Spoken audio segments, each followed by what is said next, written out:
ఎత్తేడ్చిన వ్యవసాయం బాగుపడది, రైతు ఏడ్చిన రాజ్యం బాగుపడదు. ఆ నుండి మనందరూ తెలుసు. 8 నెలలుగా కాంగ్రెస్ ప్రభుత్వం చేస్తున్న పనులు చూస్తున్నాం.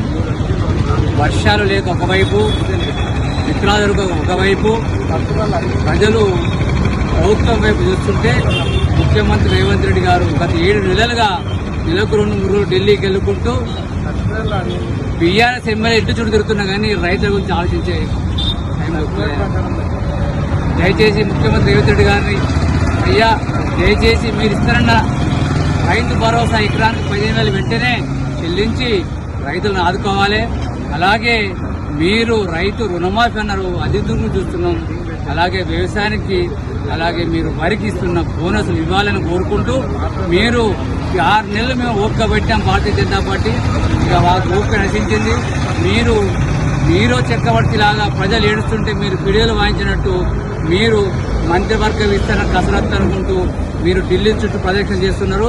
ఇక భారతీయ జనతా పార్టీ ఆగదు. ఈ ప్రభుత్వం మెడలు వంచి రైతులకు న్యాయం చేసే వరకు భారతీయ జనతా పార్టీ రైతుల వెంట ఉంటుందని ఈ సభకు తెలియజేస్తున్నారు. భారత్ మాతా కీ జై.